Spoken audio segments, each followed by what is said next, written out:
साथियों, नमस्कार। आज की कक्षा में आपका स्वागत है। आपको पहले से साझा किए गए अ, प्रश्न पत्र का एक वर्णनात्मक हल आपके साथ साझा किया जा रहा है। आशा है आप लोगों के लिए ये अत्यंत उपयोगी साबित होगा साथियों। ये आज 30 प्रश्न है जो पूर्व मेटेड परीक्षा में आए हुए हैं। यहाँ इन प्रश्नों के हल करने के साथ साथ साथियों आपको कुछ नए तथ्य साझा किए जाएंगे। आप उन नए तथ्यों को अपने जो है नोटबुक में राइट डाउन करते चलेंगे, जिससे आपको जो है भविष्य की परीक्षाओं में वो आपके लिए लाभप्रद रहे। तो साथियों, प्रश्न पहला जो 31वां प्रश्न है उससे प्रारंभ करते हैं और आप लोग नोट करते चलेंगे। इसमें पूछा गया है कि निम्नलिखित में कौन सा राज्य कदम्ब मयूर शर्मन ने स्थापित किया था। तो निम्नलिखित में कौन सा राज्य, तो साथियों इसमें जो मयूर शर्मन ने स्थापित किया था वो कर्नाटक राज्य की स्थापना की थी।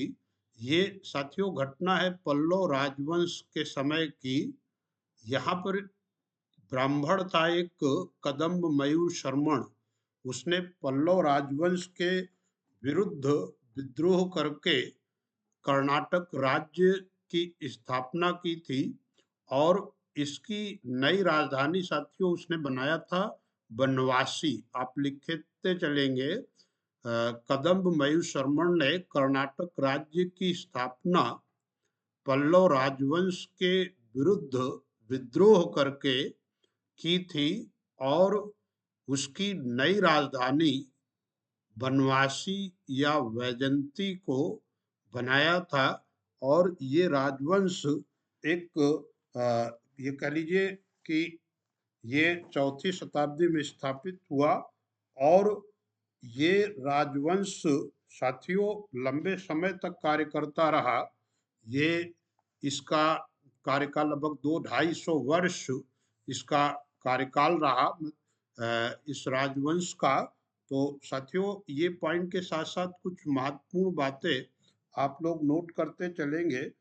दक्षिण के राजवंशों के संदर्भ में अभी आपने अध्ययन नहीं किया है, लेकिन जैसे पल्लव वंश से संबंधित जो प्रश्न आते हैं प्रमुख रूप से वो ये है कि जो महाबलीपुरम के रथ मंदिर किस वंश के राजाओं ने बनाया और इसमें कितने रथ मंदिर हैं।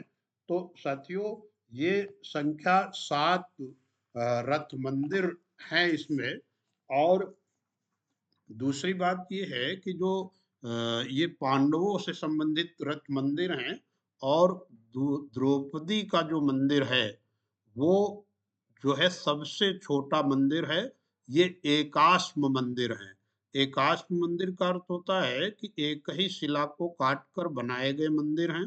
तो जो द्रौपदी का मंदिर है वो सबसे छोटा है और ये साथियों अलंकृत रहित भी है, इसमें अलंकारी नहीं है। बाकी सभी रथ मंदिरों में अलंकरण हुआ है। तो साथियों ये पॉइंट आप नोट कर लेंगे। और ये रथ मंदिरों का निर्माण जो कराया था महाबलीपुरम या ममलापुरम के रथ मंदिरों का निर्माण कराने वाला शासक था नरसिंह वर्मन प्रथम। तो ये एक महत्वपूर्ण पॉइंट आप लोग नोट कर लेंगे। और यहाँ पर साथियों एक पल्लव वंशी शासक नरसिंह वर्मन द्वितीय था जो अत्यंत प्रतापी था और नरसिंह वर्मन द्वितीय ने चालुक्य नरेश पुलकेशिन द्वितीय को पराजित किया था।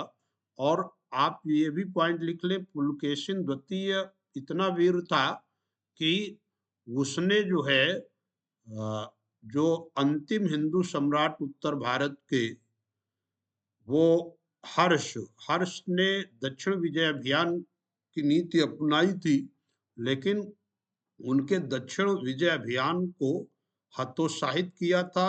चालुक्य नरेश पुलकेशिन द्वितीय ने नर्मदा नदी के तट पर युद्ध में हर्ष पराजित हुए थे। तो पुलकेशिन द्वितीय इतना वीर होने के बावजूद वो पल्लव नरेश नरसिंह वर्मन द्वितीय से पराजित हुआ और नरसिंह वर्मन द्वितीय ने उसके पीठ पर विजय शब्द उत्कीर्ण करवा दिया था और वातापी कोंड की उपाधि भी धारण की थी साथियों। तो एक एक पॉइंट साथियों और महत्वपूर्ण है, जो ये कैलाश मंदिर है, कांची स्थित कैलाश मंदिर है, जिसे राज सिद्धेश्वर मंदिर भी कहा जाता है। ये द्रविड़ स्थापत्य का कला का सबसे महत्वपूर्ण मंदिर माना जाता है और ये कहिए कि ये सबसे बड़ा एकाश मंदिर है। तो आप ये कैलाश मंदिर वो आप लिख लेंगे, जिसे राज सिद्धेश्वर मंदिर कहते हैं। और पल्लव वंश के राजाओं ने इसे बनवाया है। इस मंदिर में पल्लव वंश के राजाओं और रानियों की आदमकद वो जो है मूर्तियां लगी हुई है। तो फिलहाल इस प्रश्न के साथ आपको ये पॉइंट जो है महत्वपूर्ण है, आप नोट कर लेंगे। और जो है आपका इस प्रश्न का जो दूसरा ही विकल्प सही है साथियों, और इसको आप टिक कर लें। दूसरा विकल्प सही है। कर्नाटक राज्य की स्थापना वो कदम्ब मयूर शर्मण नामक एक ब्राह्मण द्वारा की गई थी, पल्लव राजवंश के विरुद्ध विद्रोह करके। अगले प्रश्न की ओर चलते हैं साथियों। अगला प्रश्न है, ग्रहों के बारे में निम्नलिखित में कौन सा सही है? ग्रहों के बारे में निम्नलिखित में क्या सही है? तो ग्रहों के बारे में साथियों जो सही है उसको हम लोग देखते हैं। ये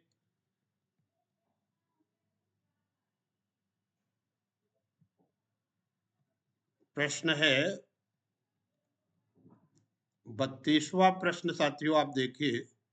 ग्रहों के बारे में निम्नलिखित में कौन सा या से कथन सही हैं?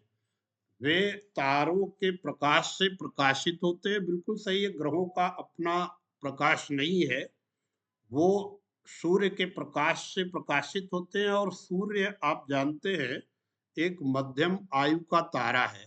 तो ये सही है। अगला देखते हैं, वे केवल चट्टानों से बने हैं। तो ये भी सही है। वो जो है जो ज्वालामुखी क्रिया से निकले मैग्मा के ठंडे होने से इग्नियस रॉक्स बने, यानी आग्नेय चट्टाने बनी। और यही आग्नेय चट्टाने फिर अवसादी में बदलती हैं, अवसादी फिर मेटामॉर्फिक में, ये क्रम चलता रहता, पुनः मैग्मा में बदल जाता है। तो साथियों, वे तारों के प्रकाश से प्रकाशित होते हैं ग्रह, और ग्रह चट्टानों से बने, ये भी सही है। लेकिन सभी ग्रहों के अपने चांद होते हैं, यानी उपग्रह होते हैं। ये सी उत्तर सही नहीं होगा, क्योंकि आपको हमने जो सौर परिवार पढ़ाया था साथियों, वो उस सौर परिवार में आप देख सकते हैं कि बुध और शुक्र ग्रह का एक भी उपग्रह नहीं, यानी एक भी चांद नहीं है, जबकि पृथ्वी का एकमात्र उपग्रह है। शनि एक ऐसा ग्रह है जिसके सर्वाधिक वो जो है उपग्रह है, और शनि का जो सबसे बड़ा उपग्रह है वो टाइटन है। ये पॉइंट नोट करते चलेंगे। साथ ही जो बृहस्पति ग्रह है साथियों, उसका जो सबसे बड़ा उपग्रह है वो गैनीमीड है, जो हमारे संपूर्ण सौर परिवार का सबसे बड़ा ग्रह है। ग्रह यानी सोलर सिस्टम के बारे में आपको पहले ही विधिवत बताया जा चुका है साथियों। तो इस प्रश्न का जो विकल्प सही होगा वो साथियों, वो जो है चौथा विकल्प सही है। आप इसे नोट कर लेंगे। अब आगे बढ़ते हैं साथियों। अगला प्रश्न है साथियों,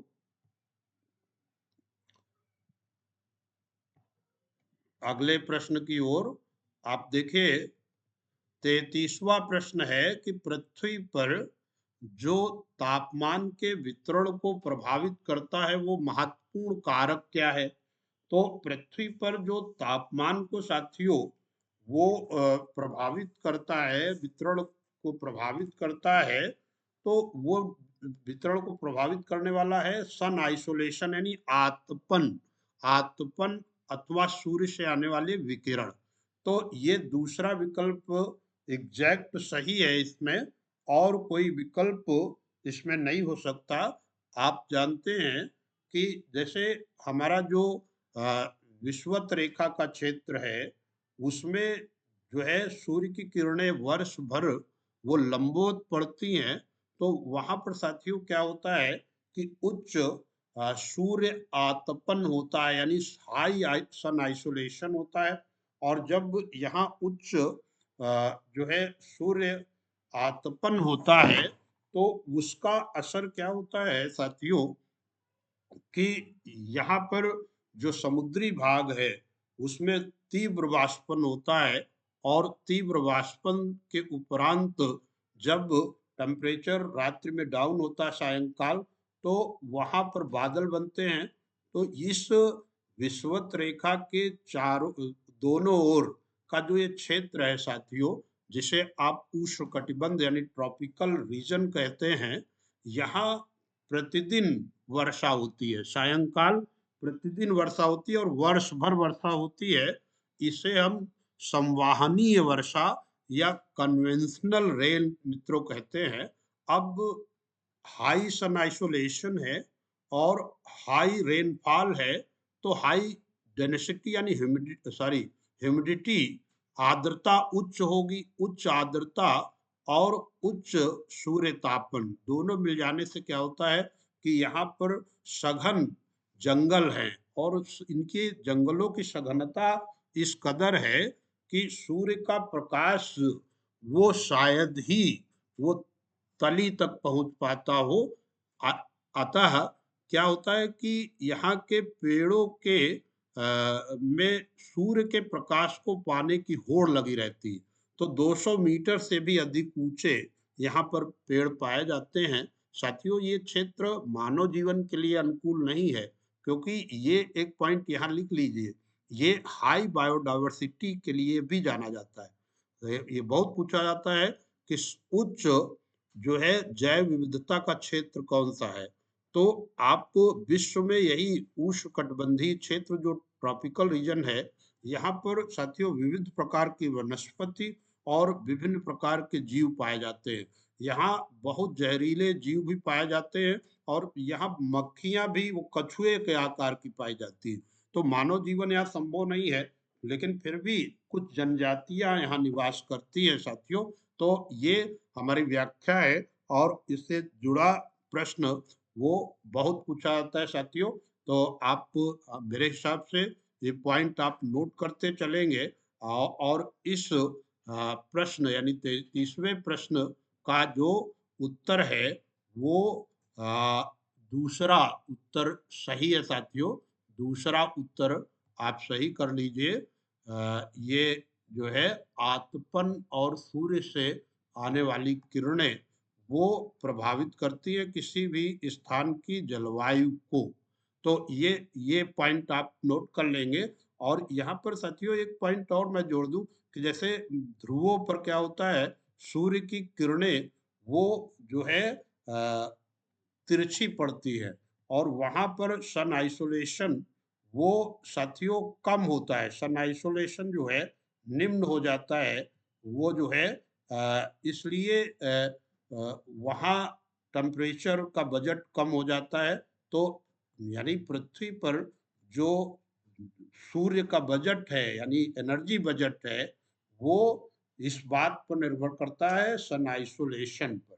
तो क्लियर हुआ होगा साथियों, सन आइसोलेशन क्या है वो आपकी समझ में आ गया होगा। अगले पॉइंट की ओर चलते हैं। 34वां प्रश्न है साथियों, 34वें प्रश्न को हम देखते हैं कि गैर ब्राह्मण आंदोलन पर निम्नलिखित कथनों पर विचार कीजिए और वैध विकल्प को चुनिए। तो साथियों, गैर ब्राह्मण आंदोलन अ, एक यह आंदोलन गैर ब्राह्मण जातियों में से आया जिन्होंने शिक्षा तक पहुंच प्राप्त कर ली थी। बिल्कुल सही है।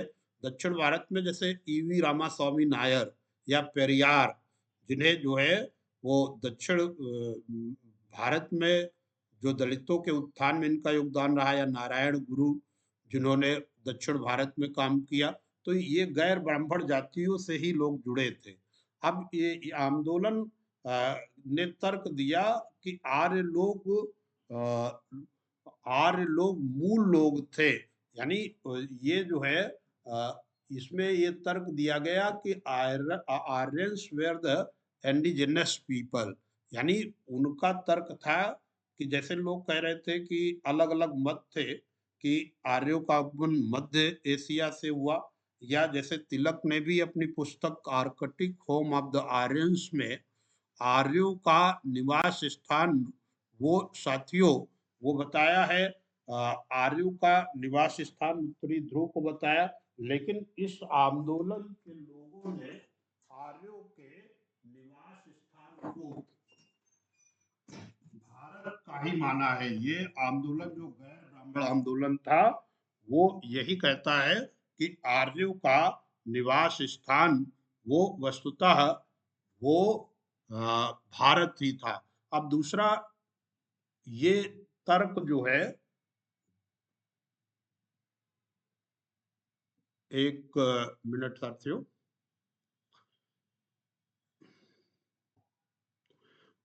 इसमें सी है, आंदोलन उन गैर ब्राह्मण जातियों में आया जिसके पास धन एवं प्रभुत्व था। तो साथियों ये बिल्कुल सही है कि जिनके पास धन और प्रभुत्व था, वो वही लोग इस आंदोलन से जुड़े।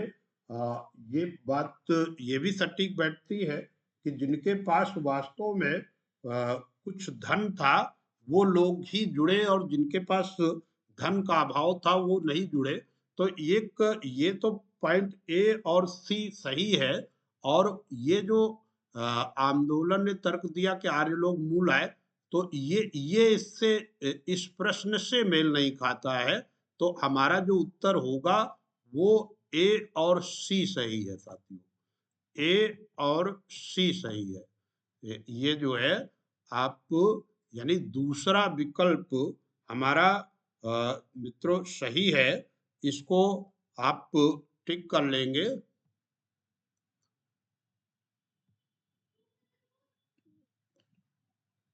दूसरा विकल्प सही है कि ये जो है गैर ब्राह्मण जातियों द्वारा चलाया गया। और ये भी पॉइंट आप लिख लेंगे कि ये आंदोलन उन गैर ब्राह्मण जातियों में आया जिनके पास धन एवं प्रभुत्व था। साथियों आप जानते हैं कि ये आंदोलन, जो दलित जाति आंदोलन की शुरुआत वो महाराष्ट्र के समाज सेवी थे महात्मा ज्योतिबा फुले, उनके द्वारा प्रारंभ किया गया था। और उन्होंने साथियों कई पुस्तकें लिखी है। उनकी बहुत महत्वपूर्ण पुस्तकें हमने लिखवाया भी था। वो जो है गुलामगिरी सत्य धर्म पुस्तक, और एक उनकी जो संस्था थी महात्मा ज्योतिबा फुले की साथियों, वो संस्था का नाम था सत्य शोधक समाज, जिसकी स्थापना उन्होंने की थी 1873 में। तो कुछ बिंदु आप ये साथ में ऐड कर लेंगे कि दलित जाति आंदोलन की शुरुआत महात्मा ज्योतिबा फुले द्वारा महाराष्ट्र में की गई, और उन्होंने 1873 में एक सत्य शोधक समाज की स्थापना की। और उन्होंने गुलामगिरी और कामगार की चाबुक करके एक पुस्तक, और एक सत्य धर्म पुस्तक, कई पुस्तकें लिखी। तो ये पॉइंट आप इसमें नोट करते चलेंगे। हम अगले प्रश्न के उसमें चलते हैं। ये 35वां प्रश्न है, निम्नलिखित में से किसने मध्य भारत में चमड़े का काम करने वालों के साथ काम किया और सतनामी आंदोलन की शुरुआत की थी? तो साथियों ये जो है एक जो चमड़े के काम करने वाले चर्मकार होते थे, उनके साथ काम किया था घाशीराम दास ने। और ये सतनामी आंदोलन 19वीं शताब्दी में साथियों छत्तीसगढ़ में प्रारंभ हुआ था। ये ये जो है आंदोलन जातिवादी भेदभाव और सामाजिक भेदभाव के विरुद्ध था। दलितों के उत्थान और विशेष तौर पर जो अस्पृश्यता के अंत में इसने काम किया और लोगों में सामाजिक समता और भाईचारे की भावना को बढ़ाने में इसका योगदान रहा। तो आप ये पॉइंट लिख लेंगे कि घाशीराम दास ने सतनामी आंदोलन छत्तीसगढ़ में 19वीं शताब्दी में प्रारंभ किया, जो प्रमुख रूप से जाति प्रथा के विरुद्ध था और सामाजिक समता, सामाजिक न्याय पर जोर देता था। इस आंदोलन ने दलितों के उत्थान हेतु कार्य किया। ये पॉइंट आप लोग नोट कर लेंगे। और तीसरा उत्तर यानी 35वें प्रश्न का वो तीसरा उत्तर साथियों सही है। आप लोग इसे टिक कर लें और आगे चलते हैं साथियों अगले प्रश्न की ओर। यहाँ पे आप 36वां प्रश्न देखिए कि किस प्रकार की पवनें स्थल एवं समुद्री समीर होती हैं। यानी जो है लैंड ब्रीज और सी ब्रीज जो लोग विंड्स हैं वो किस प्रकार की है, स्थाई हैं, चक्रवाती हैं, स्थानीय हैं, मौसमी है। तो साथियों जो स्थाई पवनें होती हैं जिसमें व्यापारिक पछुआ और ध्रुवीय पवनें आती हैं, वो वर्ष भर एक ही दिशा में चलती हैं, उन्हें हम स्थाई पवनें कहते हैं, परमानेंट विंड्स कहते हैं। और जो मौसमी पवनें होती हैं वो क्या होती है, ये आवर्ती एक निश्चित अवधि में, जैसे आप जानते हैं ग्रीष्मकालीन मानसून जो भारत का है वो जो है गर्मियों में एक दिशा में चलेगा और अब जैसे शीतकाल है तो इसकी दिशा उत्तर पश्चिम से दक्षिण पूर्व हो जाती है। तो वो 6 महीने एक दिशा में, 6 महीने दूसरी दिशा में मौसमी पवनें होती हैं। और स्थानीय पवनों के क्रम में ये स्थल समीर और समुद्र समीर मित्रों आते हैं। जैसे अब कैसे ये चलती है इस पे कई बार क्वेश्चन आया है। और आज जो है साथियों मेरा जो है मैराथन क्लास सायंकाल संभव रहेगी 5 बजे से, जिसमें मैं वायुमंडल से जुड़े सभी पक्ष जिसमें ये स्थानीय पवने, स्थायी पवने, मौसमी पवने, ये सभी कुछ आएगा, उसका मैं जो है रखूंगा। आप लोग अवश्य जुड़िएगा। यहाँ पर मैं आपको बता दूं कि स्थल समीर और समुद्र समीर कैसे होते, क्या स्थिति है। यहाँ पर दिन के समय क्या होता है कि जो सूर्य तापन होता है तो दिन के समय साथियों सूर्य तापन के कारण स्थल बहुत गर्म हो जाते हैं, यानी समुद्र तट वहां गर्म ज्यादा हो जाते हैं और उस गर्मी के कारण वायु गर्म होकर हल्की हो जाती है और ऊपर उठ जाती है। जबकि समुद्र भी गर्म होते हैं लेकिन समुद्र का जल उसमें वाष्पोत्सर्जन, वाष्प उत्पन्न होती, वाष्पन होता है, जिससे क्या होता है कि वहां पर आर्द्रता युक्त पवन रहती है। तो अपेक्षाकृत समुद्र में हाई प्रेशर बना रहता है। जब समुद्री क्षेत्र में उच्च दाब बन जाता है और स्थल में वो निम्न दाब बन जाता है तो दिन के समय साथियों ये जो प्रेशर ग्रेडियंट है हमारा, यानी दाब प्रवणता स्थापित हो जाती है और अब समुद्र से पवनें धीरे धीरे वो स्थल की ओर चलने लगती हैं। इसीलिए हम इसे समुद्र समीर कहते हैं। इसके विपरीत स्थिति रात में होती है। रात में क्या होता है कि स्थल तेजी से ठंडा हो जाता है और पवनें भारी हो जाती, प्रेशर बढ़ जाता है, जबकि जो समुद्र है वो उतनी तेजी से वो जो है उसका टेम्परेचर नहीं गिरता, अतः वो जो है लैंड ब्रीज, वो स्थल समीर प्रवाहित होने लगता है। इसी प्रकार साथियों, आपको जो है जैसे घाटी समीर और पर्वत समीर, तो क्या होता है दिन के समय पर्वत का जो शिखर है वो अपेक्षाकृत ज्यादा गर्म हो जाता है, वहां पर वो लो प्रेशर एरिया बन जाता है, जबकि घाटी में दाब अधिक होता है। तो पवने घाटी से वो चलने लगती है पर्वत शिखर की ओर, तो वो घाटी समीर हो जाता है और रात्रि में विपरीत स्थिति। तो यानी ये जो लोकल जो है स्थिति के कारण जो पवने चलती हैं साथियों, उन्हें ही हम स्थानीय पवने कहते हैं। आप बिल्कुल, आपकी समझ बनी होगी और आप लोग ये पॉइंट नोट भी करते चलेंगे। आज के जो है मैराथन कक्षा में वायुमंडल के उसमें आप लोग जुड़िएगा। अगला साथियों, अगले बिंदु पे हम लोग चलते हैं। इसपे ये अगला प्रश्न है साथियों 37वां। सामाजिक विज्ञान पढ़ाते हुए कक्षा में एक छात्र आपसे पूछता है, विषुवत रेखा पर हम सभी देशांतरों के बीच की दूरी का मापन कैसे कर सकते हैं? इस मापन हेतु कौन सा उत्तर सही होगा? तो नंबर 1 है विषुवत रेखा की दुगुनी लंबाई को 90 से विभाजित करना। फिर 2, विषुवत रेखा की लंबाई को 180 से विभाजित करना। फिर 3 है विषुवत रेखा की लंबाई को 360 डिग्री से विभाजित करना और विषुवत रेखा की आधी लंबाई को 360। तो यहाँ पर साथियों कॉन्सेप्ट देखिए, आप जो है दो देशांतरों के बीच की दूरी की बात हो रही है यहाँ पे। तो साथियों क्या है कि आप जानते हैं कि देशांतर उत्तरी ध्रुव से निकलते हुए दक्षिणी ध्रुव पे मिलते हुए प्रतीत होते हैं, और ये देशांतरों के बीच जो सर्वाधिक दूरी होती है वो विषुवत रेखा पर होती है। अब विषुवत रेखा एक विषुवत वृत्त के रूप में, चूंकि पृथ्वी गोल है, अब वृत्त का आप जानते हो 360 डिग्री होता है कोण। अब यहाँ पे यदि पृथ्वी की परिधि आपको मालूम है, तो पृथ्वी की परिधि नहीं मालूम है तो पृथ्वी की त्रिज्या कम से कम आप नोट कर लीजिए।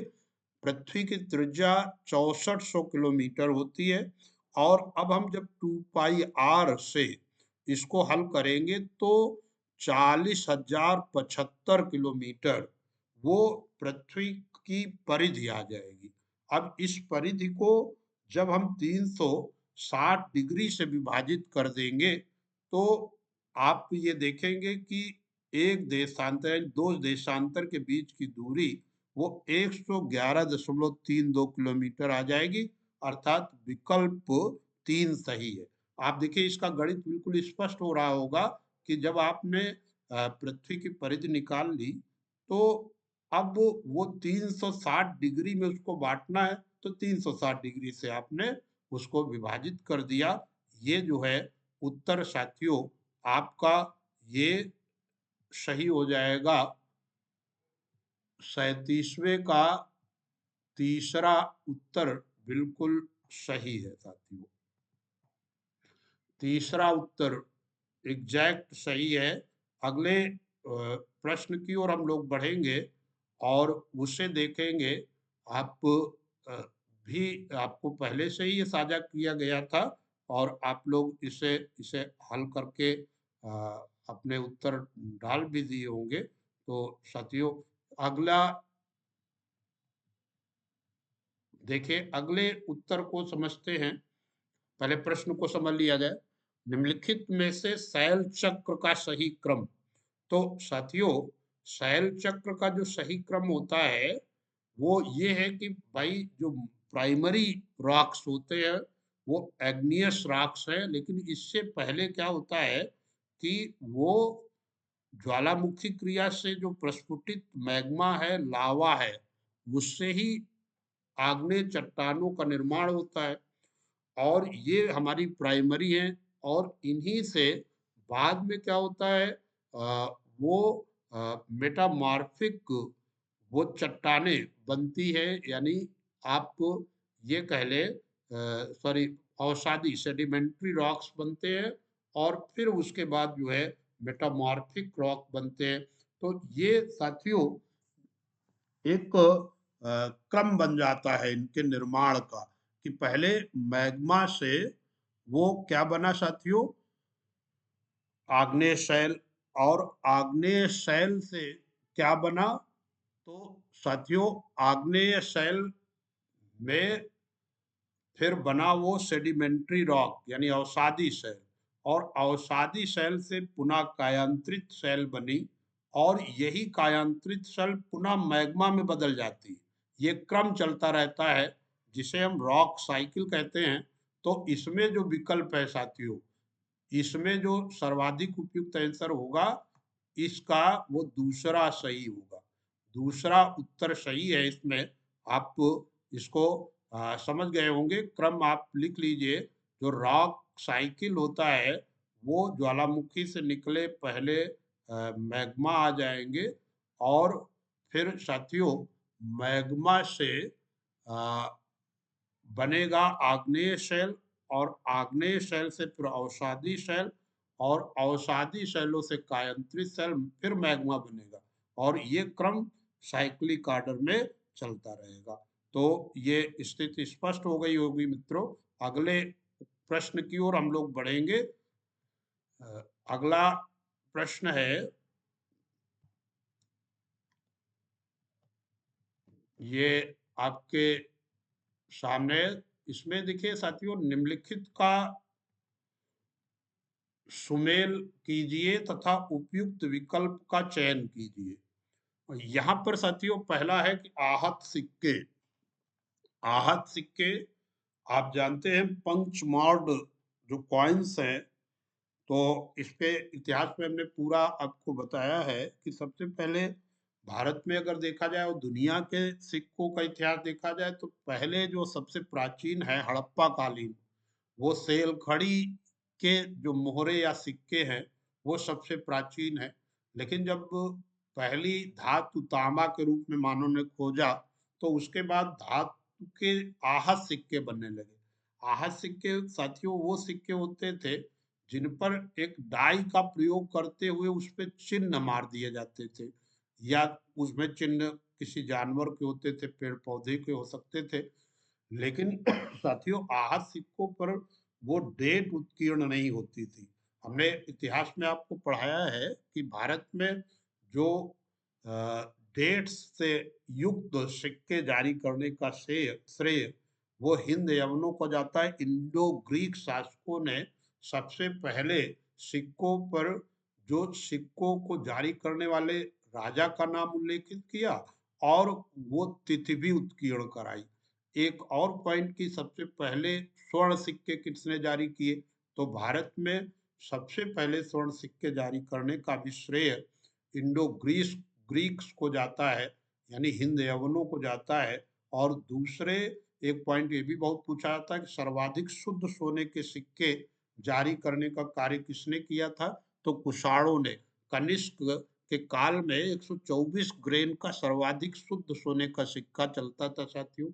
और सर्वाधिक संख्या में जो सोने के सिक्के जारी करने का श्रेय वो गुप्त सम्राटों को दिया जाता है, और गुप्त काल में व्यापार वाणिज्य की प्रगति के पीछे सर्वाधिक संख्या में जो सोने के सिक्के जारी किए गए वो ही माना जाता है। अगला पॉइंट साथियों, यहाँ पे बात जानते हैं कि अरबी शैली के सिक्के वो इल्तुतमिश ने जारी किए थे। और सिक्कों को अध्ययन करने का जो विज्ञान होता है साथियों, आप लोग लिख लेंगे, वो न्यूमिस्मैटिक्स कहलाता है। वो जो है साथियों न्यूमिस्मैटिक्स उसे कहा जाता है, जो सिक्के जारी करने का। तो आहत सिक्के यानी इसमें चौथा देखो मैच कराओ, चौथा तो सभी विकल्पों में दिया है। यथा आगे हम लोग बढ़ते हैं। उत्तरी काले चमकीले पात्र। जो उत्तरी काले चमकीले पात्र वो मिट्टी के बहुत ही पतले और सुंदर बर्तन मिले हैं। वो जो है हमारे पाषाण काल के, वो आप मैच करेंगे। मिट्टी के बहुत ही पतले और सुंदर बर्तन, यानी ये तीसरा विकल्प सही हो जाएगा। फिर एम्फोरा, एम्फोरा साथियों एक ऐसा जो है अ, अ, दो लंबा दोहरे हत्थे वाला पात्र मिला है, उसे एम्फोरा इतिहासकारों ने नाम दिया है। यानी ये जो दूसरा विकल्प, ये दूसरा, आप सी को दूसरे से मिलान करिए और अंत में आप एरिटिन वेयर, ये मोहर लगे चमकदार बर्तन होते थे, मोहर लगे चमकदार बर्तन होते थे। तो आप देखिए दूसरा विकल्प आपका बिल्कुल सटीक यहाँ बैठ रहा है और इसे आप चुन लेंगे। दूसरा विकल्प बिल्कुल सही है, दूसरे उत्तर को आप सही करें। अब अगले प्रश्न की ओर हम लोग चलेंगे। 40वां प्रश्न है साथियों, ये देखते हैं। 40वां प्रश्न है, संसाधनों का सतर्कता पूर्वक उपयोग करना और उन्हें नवीकरण के लिए समय देना संसाधन संरक्षण कहलाता है। बिल्कुल सही है साथियों, ये जो है रिसोर्स कंजर्वेशन कहलाता है कि संसाधनों का एक तो हम सतर्कता पूर्वक यानी बुद्धिमत्ता पूर्वक प्रयोग करें और उन्हें नवीकरण के लिए समय दिया जाए, तो यही संसाधन संरक्षण कहलाता है। आर है, संसाधनों का उपयोग करने की आवश्यकता और भविष्य के लिए उनके संरक्षण में संतुलन बनाए रखना सतत पोषणीय विकास कहलाता है। ये भी बिल्कुल सही है और व्याख्या भी करता है। सतत पोषणीय विकास यानी सस्टेनेबल डेवलपमेंट, जो सतत विकास साथियों होता है वो आप लोग लिख लें, इसको धारणीय विकास भी कहते हैं, इसको सस्टेनेबल डेवलपमेंट भी कहते हैं, सतत पोषणीय विकास भी कहते हैं।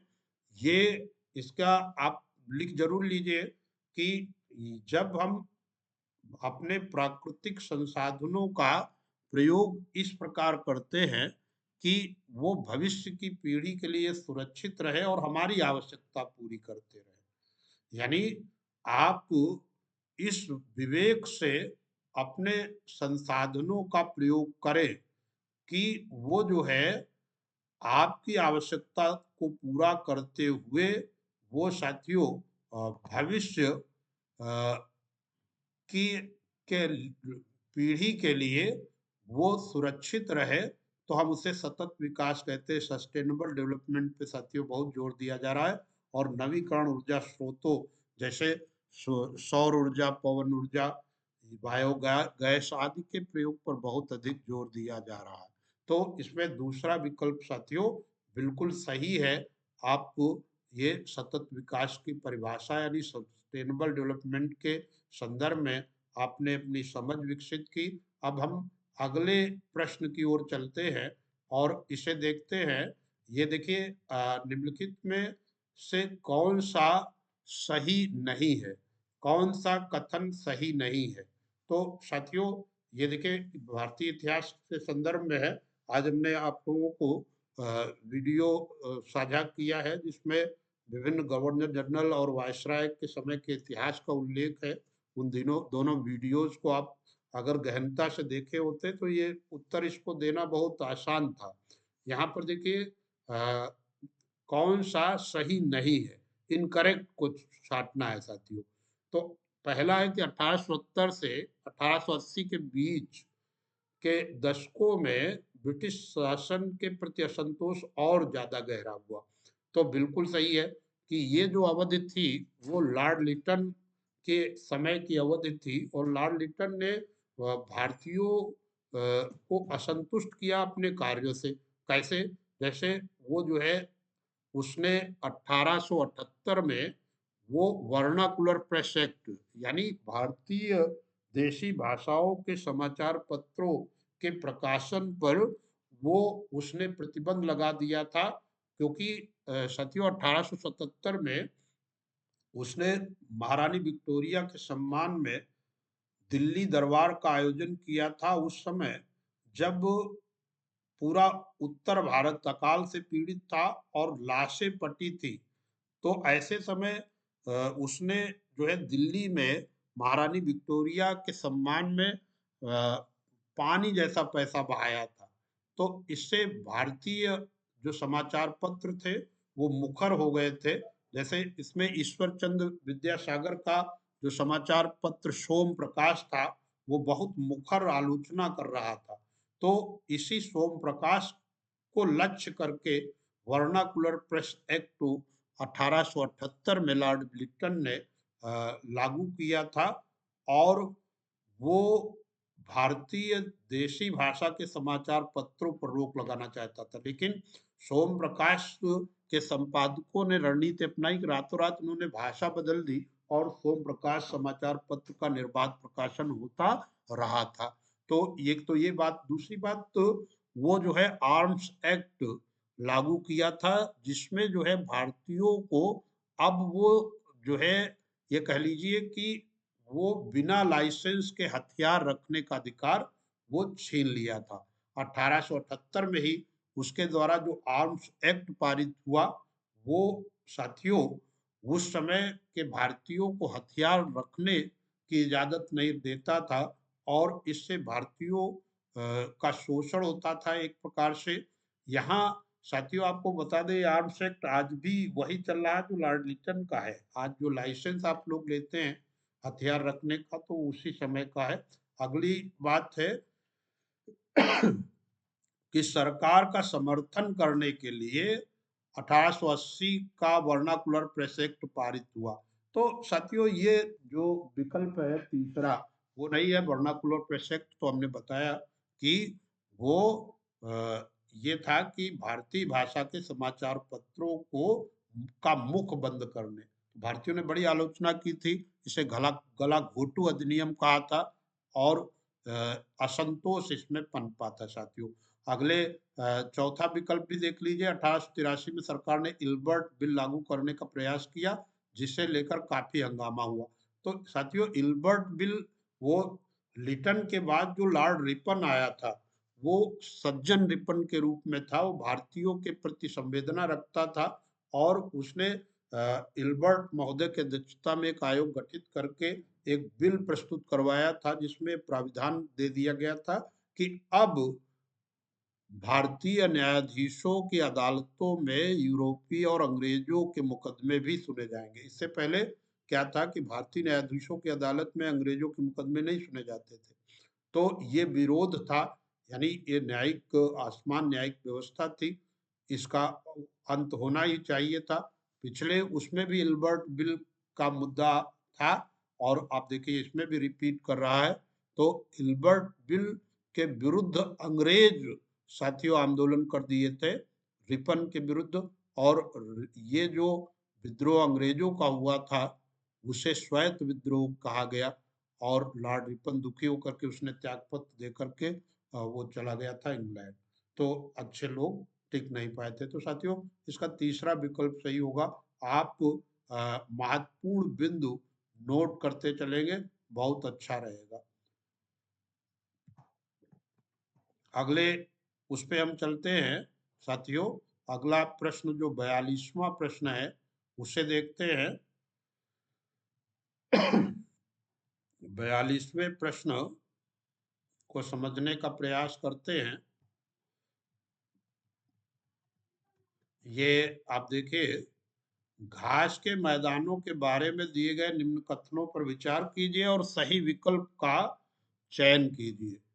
तो इसमें साथियों ये 42वां जो प्रश्न है हमारा, उसके संदर्भ में आप देखिए, पहला है कि घास के मैदानों के निर्माण में जलवायु की एक महत्वपूर्ण भूमिका होती है।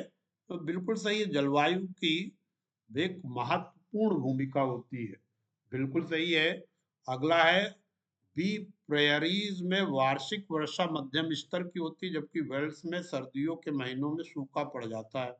तो साथियों ये प्रेयरीज घास के मैदान वो उत्तरी गोलार्ध यानी उत्तरी अमेरिका, जो उत्तरी गोलार्ध में स्थित है, और ये प्रेयरीज घास के मैदान वो पाए जाते हैं यूएसए में और कनाडा में। और यहाँ पर साथियों इसे अन्न भंडार कहा गया है, रोटी की दलिया कहा गया है। यहाँ पर गेहूं उत्पादन का एक बड़ा केंद्र बन चुका है प्रेयरीज घास के मैदान।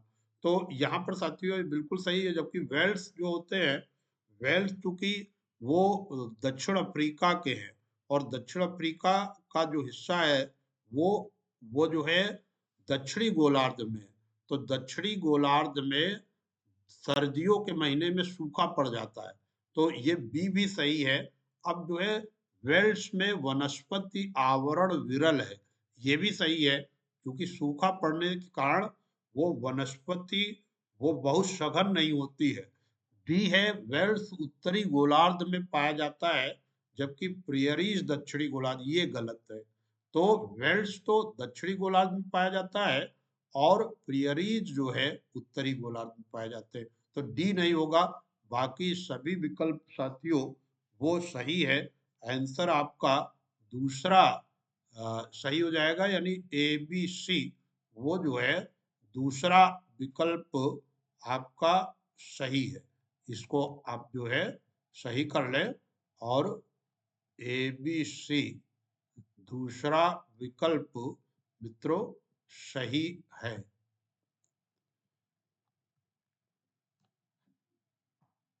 दूसरा विकल्प सही है। अब साथियों अगले प्रश्न का उत्तर खोजते हैं, और अगले प्रश्न में आप देखेंगे, ये 43वां प्रश्न है साथियों। उत्तर मेरूर अभिलेख के अनुसार सभा का सदस्य कौन हो सकता है? तो साथियों वैसे तो आप जानते हैं कि हमारे वैदिक काल में 3 प्रकार के सभा, समिति और विदत, ये सभाओं का उल्लेख है। उत्तर वैदिक काल में यद्यपि जो विदत संस्था थी वो विलुप्त हो गई थी, लेकिन सभा और समिति वो होती थी। लेकिन ये साथियों जो प्रश्न है वो जुड़ा हुआ है चोल काल से। चोल उत्तर मेरु अभिलेख आप नोट कर लें, ये चोल साम्राज्य से था, और चोल जो है अपने शक्तिशाली नौसेना के लिए जाने जाते थे। साथ ही वो स्थानीय स्वशासन के विकास के लिए जाने जाते थे।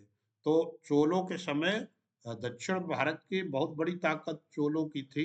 तो यहाँ पर साथियों जो प्रश्न है कि उत्तर मेरूर अभिलेख के अनुसार सभा का सदस्य कौन हो सकता था, तो यहाँ पर साथियों आप देखते चले, पहला कि ए ऐसी ऐसी भूमि का स्वामी जहां से भूराजस्व वसूला जाता हो। तो ये तो बिल्कुल सही है। ये उल्लेखित है कि जो है जो भूमि का स्वामी हो और भूराजस्व जो देता हो, उसे इसमें शामिल किया गया है। और दूसरा साथियों ये है कि उनकी उम्र 25 से 70 वर्ष के बीच होनी चाहिए। तो आयु का उत्तर मेरूर अभिलेख में कहीं भी उल्लेख नहीं है। फिर सी, उनके पास अपना घर होना चाहिए। तो अपना घर होगा तभी वो सभा के सदस्य हो सकते हैं, क्योंकि सभा राजनीतिक मामलों पर निर्णय लेने के लिए स्थायी रूप से जब आवास होगा तभी उन्हें शामिल किया जाता था। और साथ में ये भी कहा गया कि उन्हें वेदों का ज्ञान होना चाहिए। अर्थात तो ये जो हमारा उत्तर है वो पहला ही सही है, ए उत्तर सही है। आप इसे जो है ए उत्तर आप टिक कर लेंगे। अब आगे अगले प्रश्न की ओर हम लोग बढ़ते हैं साथियों। अगला प्रश्न है, ये ब्लैंक एक स्थिति का संदर्भ देती है जहां किसी व्यक्ति के पास वे संसाधन अवसर नहीं होते जो अन्य व्यक्तियों को उपलब्ध होते हैं। तो भाई ये तो बिल्कुल स्पष्ट है, असमानता, इनइक्वलिटी को दिखा रहा है कि एक व्यक्ति के पास संसाधन और अवसर है जबकि दूसरों के पास नहीं है। तो इसमें तो ये बहुत सरल है, बिल्कुल जो है बहुत सरल उत्तर दे दिया। और ऐसे ही अगर प्रश्न आए तो आप लोगों के लिए तो बड़ा हितकारी रहे, और हमारे सभी शिक्षक साथी बिल्कुल धड़ाम से सीटेट को 100% अंक लेकर के वो हल कर डालेंगे। लेकिन सभी प्रश्न साथियों ऐसे नहीं आएंगे। और आपको मैं बता दूं कि बहुत कम सफल होने का प्रतिशत है, और जो है ये मानिए कि जब आप बहुत विधिवत अच्छी तैयारी करेंगे और कम से कम यहाँ पर ये कहिए कि आप 8 घंटे समय देंगे स्वाध्याय में, तभी संभव हो पाएगा, वरना ये दीवा स्वप्न है। इसको 60% अंक लाना भी एक बड़ा कठिन मामला है साथियों। तो आप लोगों को मेरी शुभकामनाएं है कि आप लोग सफल हों, और इधर अभी समय को मेहनत करते रहिए। अगला 45वां क्वेश्चन है साथियों, निम्नलिखित में कौन से युग्म सही सुमेलित है? तो निर्वाह कृषि साथियों, जो ये निर्वाह कृषि में कृषक परिवार की आवश्यकता को पूरा करने के लिए की जाती है। तो निर्वाह कृषि यही है कि कृषक परिवार जो है उसके पास इतना जोत हो जिससे वो अपनी आवश्यकताएं पूरी कर ले, इसे ही हम कहते हैं निर्वाह कृषि। और साथियों, गहन कृषि जो इंटेंसिव क्रॉपिंग होती है, वो गहन निर्वाह कृषि वो सघन जनसंख्या वाले क्षेत्रों में पाई जाती है, क्योंकि वहां पर उपज का क्षेत्र साथियों वो कम होता है और बहुत बड़ी जनसंख्या का पेट भरना होता है। तो गहन कृषि में एक वर्ष में कई फसलें ली जाती हैं, और इसमें जो कृषि आगत यानी उच्च मात्रा में वो रासायनिक उर्वरक सिंचाई की बेहतर व्यवस्था की जाती है, पेस्टिसाइड्स का प्रयोग व्यापक किया जाता है। यानी ये कह लें कि सघन क्षेत्रों में सबका पेट भरना है, तो ये जरूरी हो जाता है कि वो अधिक प्रति हेक्टेयर सर्वाधिक उपज साथियों हो। इसके बाद जो है स्थानांतरीय कृषि। स्थानांतरीय कृषि साथियों, यहाँ पर मैं बता दूं कि स्थानांतरीय कृषि के बारे में मैंने बताया था शिफ्टिंग कल्टीवेशन, और इसमें क्या था, आदिवासी क्षेत्रों में प्रचलित था। और ये आदिवासी लोग क्या करते थे कि जंगलों में आग लगा देते थे और वहां पर रोपण करके कृषि उपज लेते थे। उनका विश्वास था कि अब इसकी उपजाऊ शक्ति कम हो गई, अतः वो आगे जंगल को जला देते थे और फिर वो लेते थे। तो स्थानांतरीय कृषि या झूम की कृषि जिसे कहते हैं, शिफ्टिंग कल्टीवेशन, आप लिख ले, इससे बहुत प्रश्न आते हैं, पिछले प्रश्न पत्र में भी था कि झूम की कृषि में ये आदिवासी क्षेत्रों की कृषि है। अब इस पर पूर्ण प्रतिबंध है, क्योंकि इससे जो है हमारा नेचुरल वेजिटेशन नष्ट होता है, प्रकृति को क्षति पहुंचती है, अतः इसे रोक दिया गया। तो ये व्यक्ति और पशु एक स्थान से दूसरे स्थान जाते हैं, तो ये पॉइंट यहाँ पे नहीं है, कृषि को शिफ्ट किया जाता है। तो साथियों, यहाँ ये दूसरा ही उत्तर सही है साथियों, ए और बी इसमें आ जाएंगे। अगले उस पे हम लोग चलेंगे और ये आगे देखते हैं। अगला प्रश्न जो है हमारा 46वां प्रश्न साथियों, देखिए आप, इस पे हमने जो है सामाजिक धार्मिक सुधार आंदोलन पढ़ाया है, बहुत अच्छे तरीके से पढ़ाया है। आप लोग थोड़ा सा रिवीजन करते रहिए, वीडियोज पढ़े हुए हैं।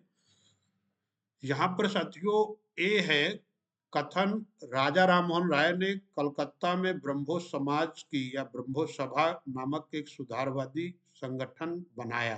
तो बिल्कुल सही है, 1888 में, सॉरी 1828 में राजा राम मोहन राय ने ब्रह्म समाज की स्थापना की थी। वो साथियों वस्तुतः जो 1814 में राजा राम मोहन राय ने आत्मीय सभा का गठन किया था, उसी का ही ये विस्तृत रूप था। अपने विचारों और अपने जो है उद्देश्यों को संगठित रूप से पूरा करने के लिए उनका ये उद्देश्य था ब्रह्म समाज की स्थापना करने का। दूसरी बात, ये तो कथन हो गया, कारण वह मानते थे कि समाज में परिवर्तन लाना और न्यायपूर्ण तौर तरीके से छुटकारा पाना जरूरी है। तो ये तो सही व्याख्या भी करता है साथियों। आपको मैंने बताया था कि राजा राम मोहन राय के प्रयासों से ही भारत से जो है सती प्रथा का अंत हुआ था।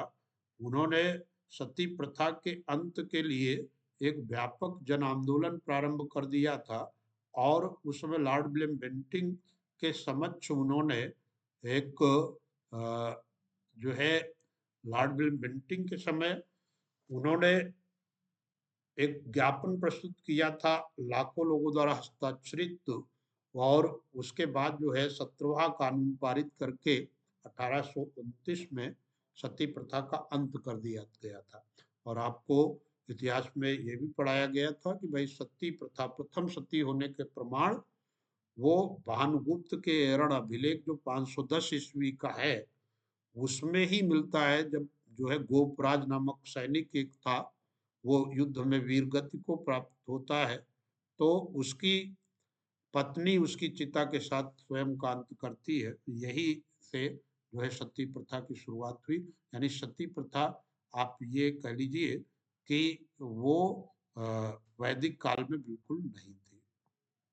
तो साथियों, ए आर दोनों सही हैं और ये सही व्याख्या भी करते हैं। आप इसे देख रहे होंगे, ये सही व्याख्या भी करते हैं। अब अगले प्रश्न की ओर, 47वां प्रश्न है साथियों।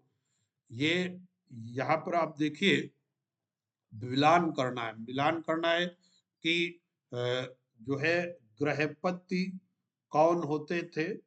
तो ये साथियों गृहपति स्वतंत्र कृषकों को कहा गया है।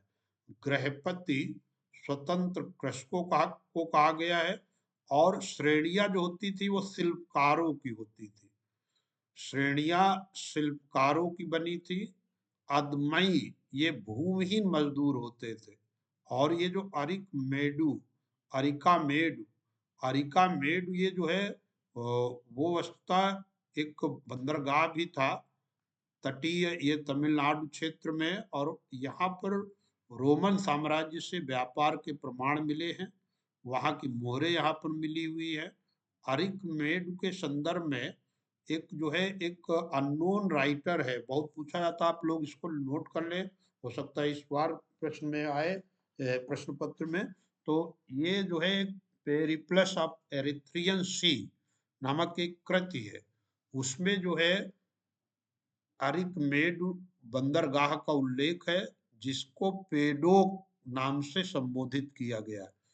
वो आप लिख लीजिए, पेरिप्लस ऑफ द एरिथ्रियन सी में एक अज्ञात रोमन लेखक ने अरिकमेड के लिए पेडोक शब्द का प्रयोग किया है। और ये अरिकमेड एक तटीय, ये मतलब वो जो है तटीय निवास भी कहा गया। और यहाँ पे ये क्या था कि एक अरिकमेड नामक बंदरगाह भी था। तो साथियों, आप इसका जो है मिलान देखिए, और आप इसका मिलान में देख लीजिए कि भाई वो गृहपति स्वतंत्र कृषक है पहला, फिर बी श्रेणी या शिल्पकार। तो पहला ही देखिए आप, बिल्कुल सटीक पहला ही विकल्प आपका सही है। आप इसे हल कर लीजिए, पहला विकल्प सही है, ये उत्तर सही है। अब अगले उस पे चलते हैं साथियों, अगले प्रश्न पे। और बहुत सरल है, ऐसे प्रश्न आ जाए तब तो आपकी बल्ले बल्ले हो जाएगी। आप लोग जो है एकदम जो है 150 में 150 सही कर देंगे, लेकिन वो कहाँ संभव है। तो यहाँ पे साथियों 48वां प्रश्न देखिए, निम्नलिखित में से किस दिन प्रत्येक वर्ष पर्यावरण दिवस मनाया जाता है। तो ये साथियों वर्ल्ड इन्वायरमेंट डे वो 5 जून को मनाया जाता है प्रत्येक वर्ष।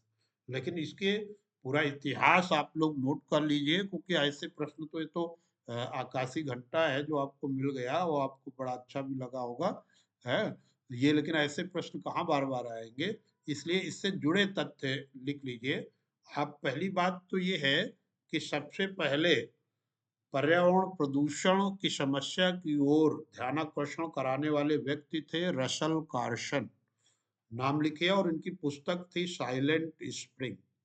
रसल कार्सन ने अपनी पुस्तक साइलेंट स्प्रिंग में वो 1970 के आसपास इन्होंने पुस्तक लिखी थी। और उसमें विश्व का ध्यान आकर्षित कराया था पर्यावरण प्रदूषण की ओर। फिर साथियों स्टॉकहोम सम्मेलन हुआ, पहला पर्यावरण प्रदूषण को लेकर सम्मेलन, वो स्वीडन के शहर स्टॉकहोम में 1972 में आयोजित हुआ। और इसी में ये निर्णय लिया गया कि आने वाले 1974 में वो पहला पर्यावरण दिवस मनाया जाएगा और संयुक्त राष्ट्र संघ ने इसे अपनी अनुमति दे दी। तो पहला विश्व पर्यावरण दिवस वो 5 जून को साथियों मनाया गया।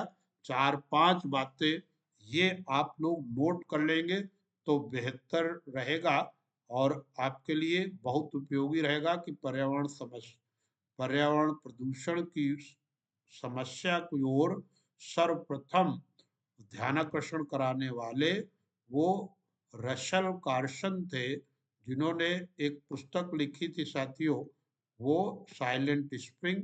और उन्हीं के ये ध्यानाकर्षण के उपरांत पहला पर्यावरण को लेकर के सम्मेलन आयोजित हुआ, स्टॉकहोम सम्मेलन 1972, जिसमें संयुक्त राष्ट्र संघ ने निर्णय लिया कि 1974 से वो साथियों प्रत्येक वर्ष वो विश्व पर्यावरण दिवस 5 जून को मनाया जाएगा। और एक पॉइंट आप लोग जरूर नोट कर लें कि 2025 का जो विश्व पर्यावरण दिवस का थीम था साथियों, वो एंड ऑफ प्लास्टिक पॉल्यूशन। आप लिखे जरा, ये पॉइंट पूछा जाएगा, हो सकता है। End of plastic pollution was the theme of World Environment Day of 2025। आपने लिख लिया होगा। आगे साथियों हम बढ़ेंगे, आप थीम लिख लीजिए। 2025 की जो थीम थी साथियों वर्ल्ड एनवायरनमेंट डे की, वो ये थी कि प्लास्टिक पर्यावरण का अंत, सॉरी प्लास्टिक प्रदूषण का अंत, एंड ऑफ प्लास्टिक पॉल्यूशन। तो ये आपको उत्तर मिल गया। अगले 49वें प्रश्न पे चलेंगे हम लोग साथियों।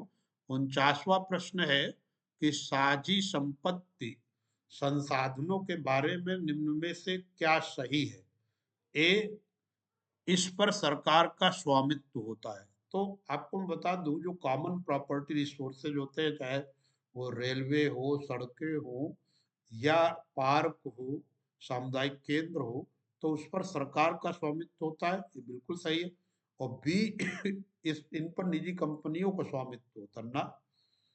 जो साझी संपत्ति होती है वो जनता और सरकार की होती है, यानी समुदाय। तो यहाँ पर ये बी नहीं हो सकता, और सी है, इन पर समुदाय का स्वामित्व होता है। तो बिल्कुल ए और सी सही है साथियों, यानी ए और सी वो पहले में विकल्प है, पहला उत्तर है। तो आप जो है ये पहला विकल्प आप सही कर दे। अगला जो है, अगले प्रश्न की ओर हम बढ़ेंगे और जो है देखेंगे कि भाई वो क्या प्रश्न है। अगला प्रश्न है, देखते हैं। ये मानचित्र का सही इस्तेमाल निम्नलिखित में से किस लिए हो सकता है। तो मानचित्र का सही इस्तेमाल निम्नलिखित में से किस लिए हो सकता है। तो एक है इतिहास में अलग अलग समय में रहने वाले लोगों के स्थानों को चिन्हित करने हैं। हाँ, तो मानचित्र तो स्थान का चिन्ह है, चिन्हांकन होता ही है, उसमें कोई दिक्कत नहीं है। आप ये बिल्कुल सही हो सकता है। फिर अगला देख लेते हैं कि इतिहास में घटनाओं को क्रमबद्ध, तो इसमें क्रोनोलॉजी मानचित्र का हिस्सा नहीं होता, वो जो है टाइम उसमें कहीं अंकित नहीं होता। फिर तीसरा, इतिहास में सबसे जरूरी घटना को विस्तृत करने के लिए न ये भी नहीं उल्लेखित किया जा सकता। और चौथा, अलग समय पर रहने वाले लोगों के जीवन के तर्क संगत, ये भी नहीं हो सकता। तो सबसे साथियों बेस्ट उत्तर वो पहला ही है। आप पहला विकल्प सही कर लीजिए, आप पहला विकल्प सही मारिए, ये फर्स्ट विकल्प सही है साथियों। अगले उस पे हम लोग चलेंगे। प्रश्न पे 51वां प्रश्न देखा जाता है। 51वें प्रश्न पे चलते हैं और देखते हैं।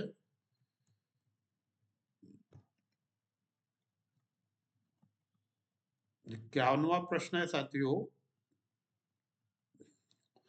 18वीं शताब्दी के अंत में और 19वीं शताब्दी के प्रारंभ में भारतीय उपनिवेश में विकसित सूती कपड़ा उद्योग के संदर्भ में निम्नलिखित में कौन सा कथन सत्य है?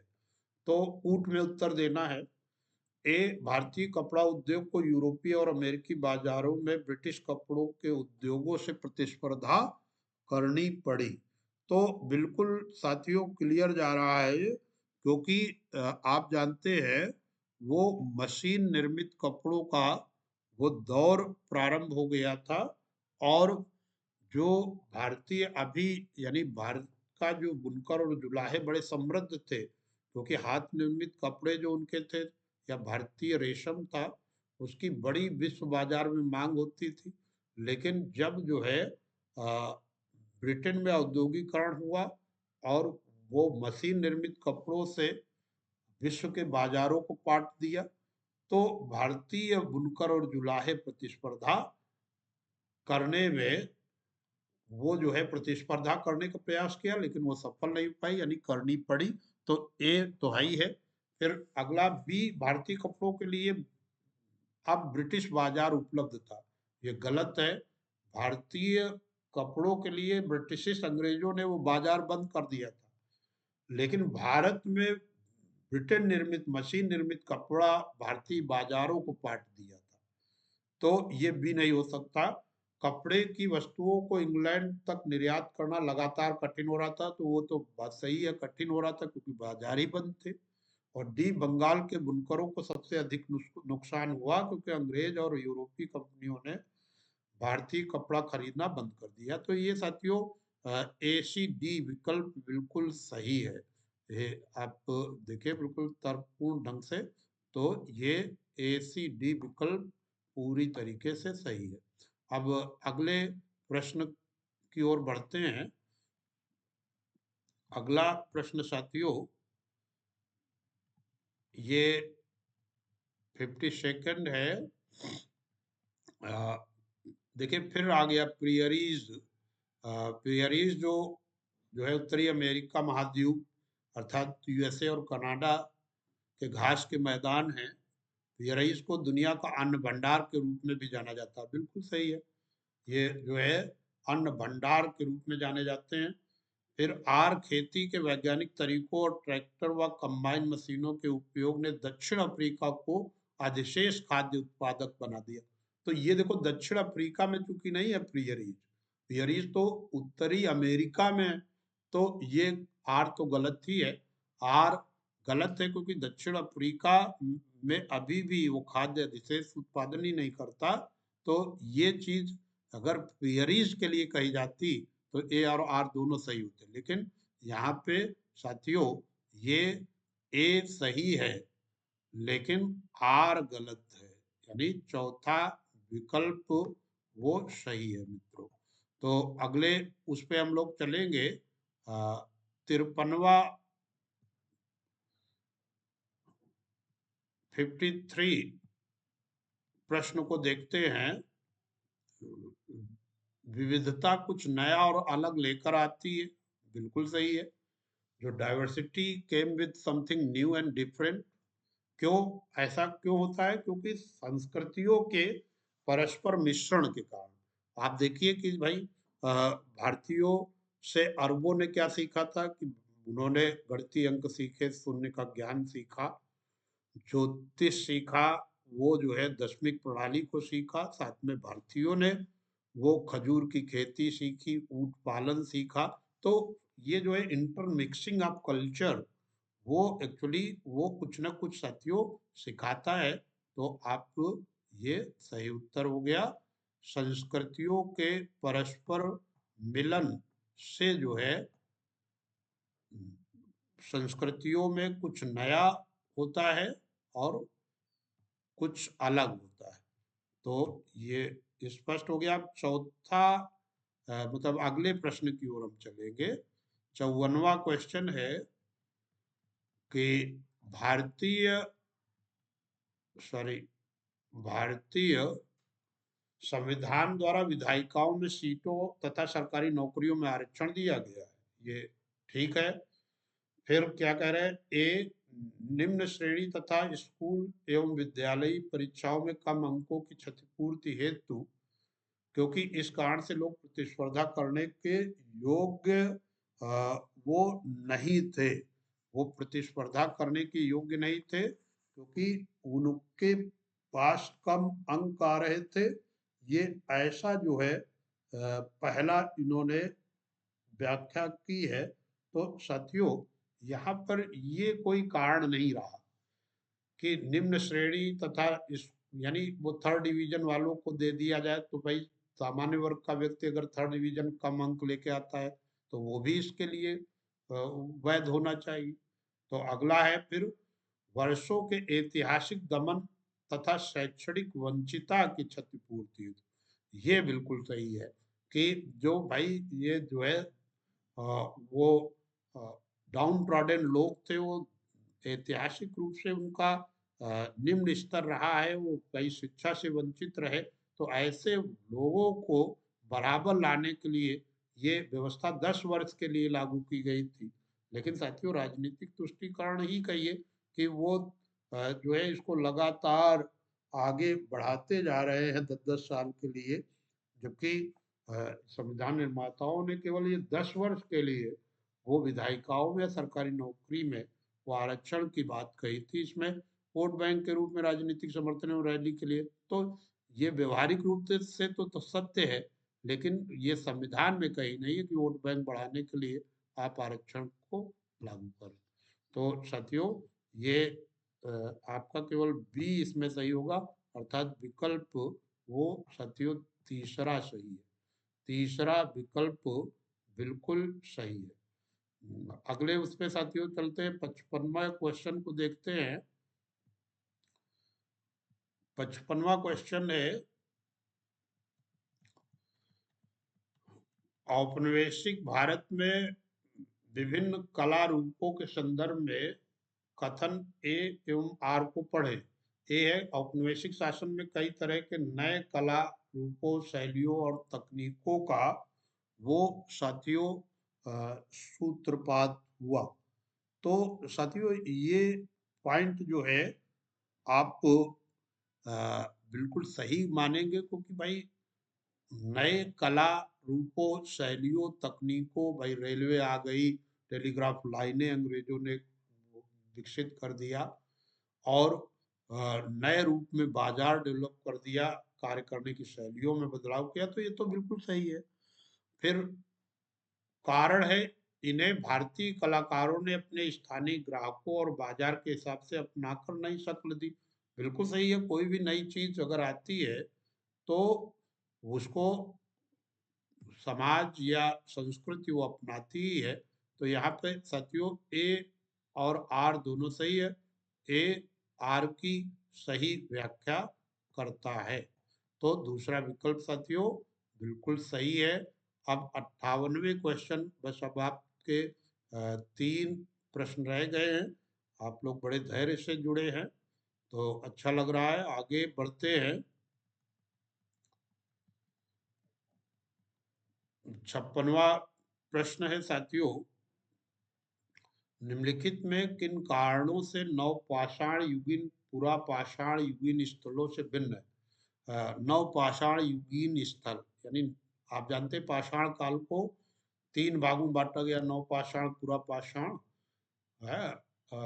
नवपाषाण, मध्य पाषाण और पुरापाषाण। इनके संदर्भ में हमने बताया था कि कैसे जो है पुरापाषाण काल में मानव ने अग्नि खोजा, फिर मध्य पाषाण काल में वो जो है व्यवस्थित जीवन, साथ में जो है कृषि करना सीखे, और इसी काल में पशुपालन सीख गए।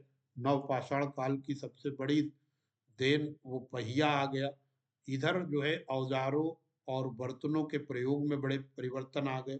तो यहाँ पर देखिए, जहाँ पाषाण, पूरा पाषाण काल का मानव वो आखेट पर वो पत्थर के औजारों से वो जो है आखेट द्वारा ही अपना भरण पोषण करता था, और आग की जरूर खोज की कर ली थी, लेकिन पका भोजन बहुत बाद में प्रारंभ किया।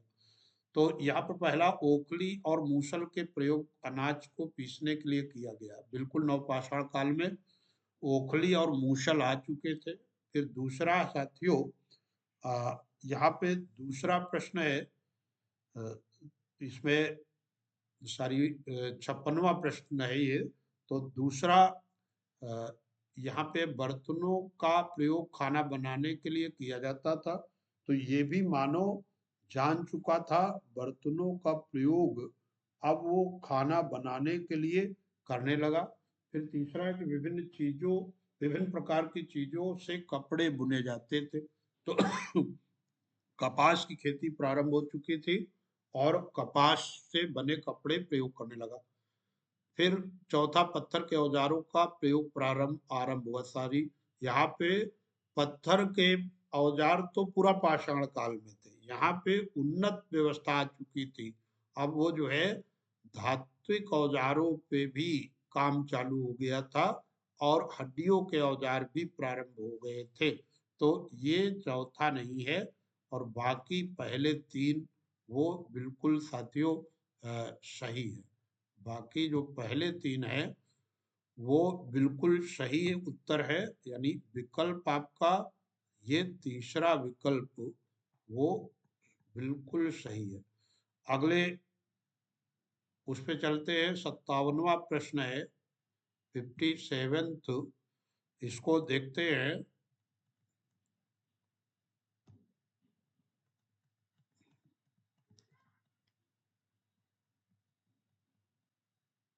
19वीं शताब्दी के अंत तक लोहे के प्रगलन की कला का पतन हो गया और अधिकांश गांवों में भट्टियां अनुपयोगित हो गई। बिल्कुल सही है।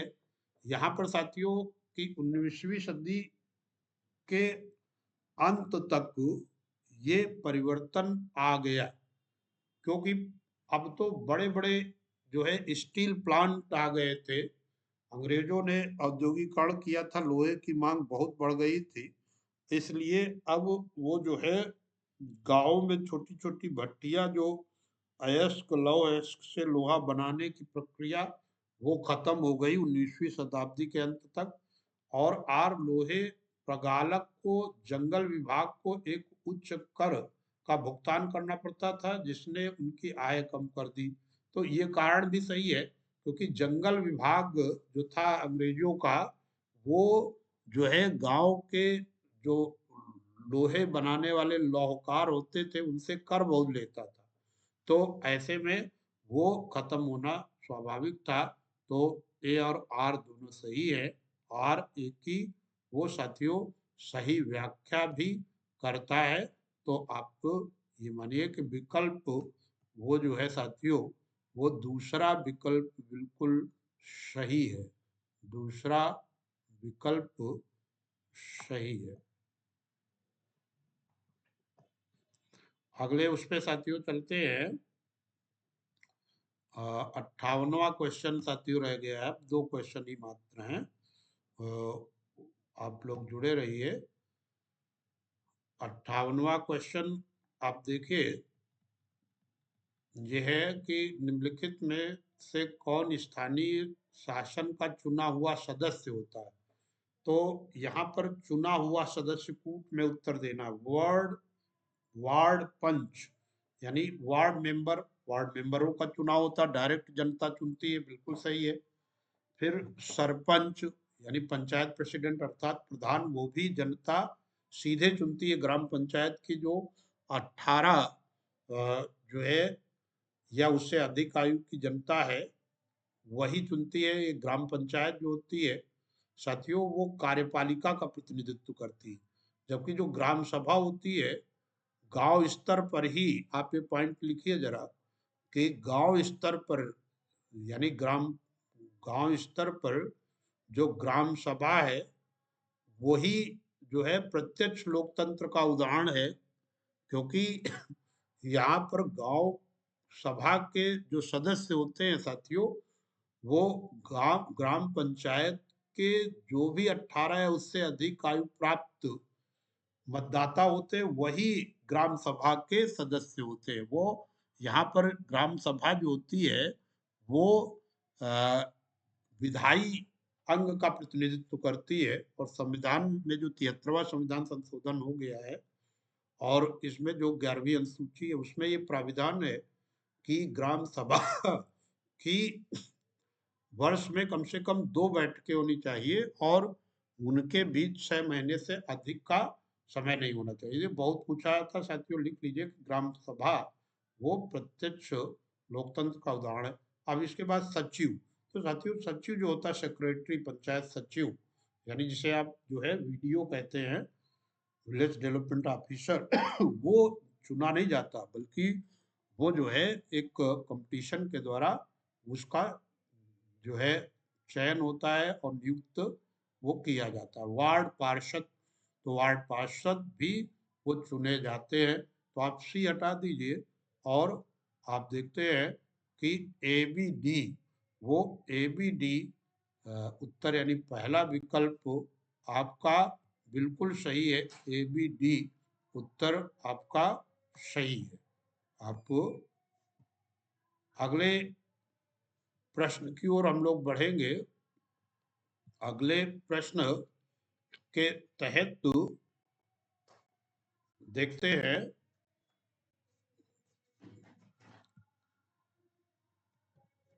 59वां प्रश्न है कि निम्नलिखित में से किस तारीख को गांधी जी ने भारतीय लोगों को रौलट एक्ट के अहिंसक विरोध का दिन मनाने को कहा था।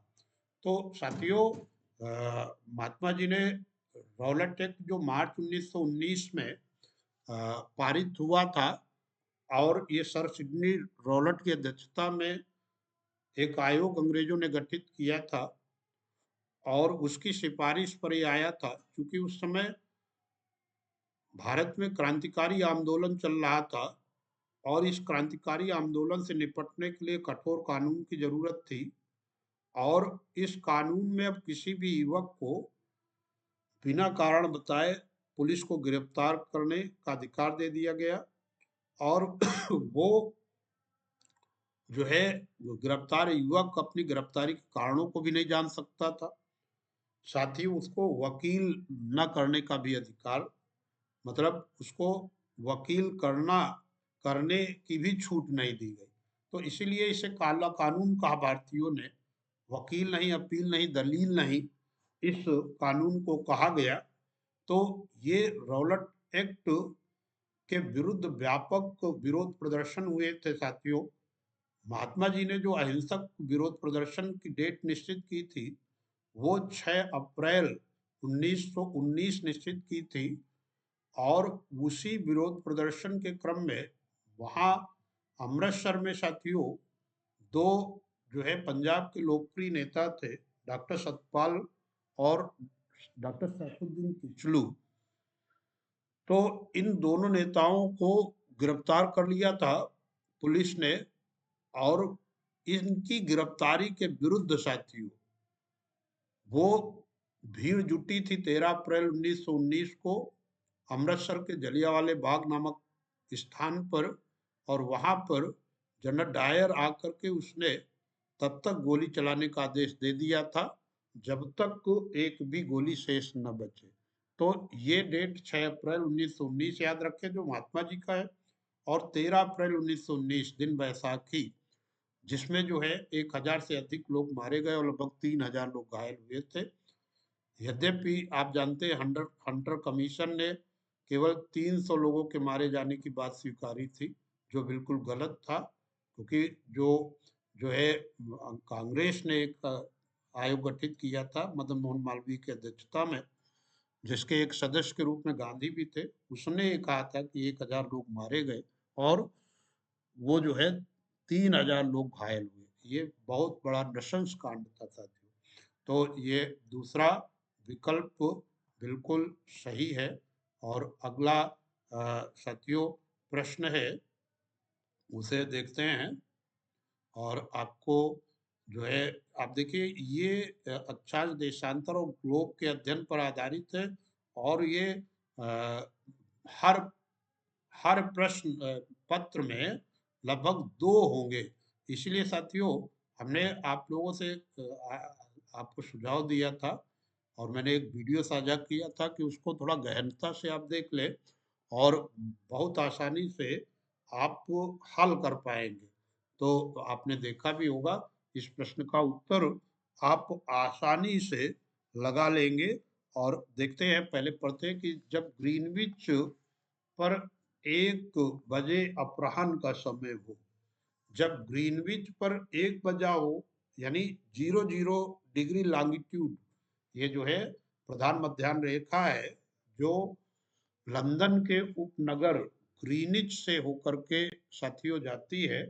तो इसमें जो है लंदन के उपनगर ग्रीनिच से होकर के जाती है, तो 00 लॉन्गिट्यूड से होगा, बिल्कुल क्लियर है। यही से अंतर्राष्ट्रीय मानक समय लिया गया, इसका व्यापक हमने पढ़ाया है।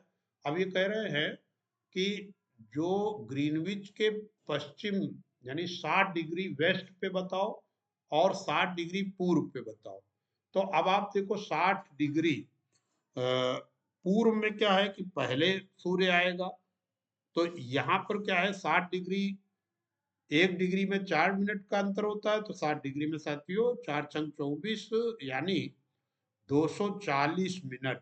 और 240 मिनट का अर्थ है 6 चौक 24, अर्थात 4 घंटे का अंतर रहेगा।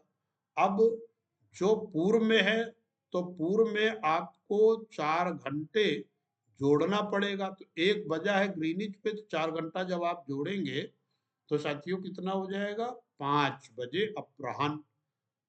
5 बजे अपराह्न हो जाएगा। और उसमें साथियों 4 घंटा घटाएंगे, क्योंकि अभी पश्चिम में सूर्य देर से जाएगा, तो 4 घंटा बाद।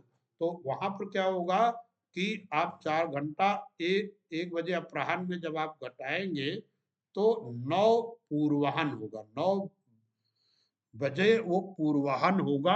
अर्थात तो यहाँ पर साथियों ये यहाँ पे सॉरी, अच्छा पश्चिम पश्चिम और पूर्व दिशा में थोड़ा डिफरेंस कर गया, ये थोड़ा समझ ले।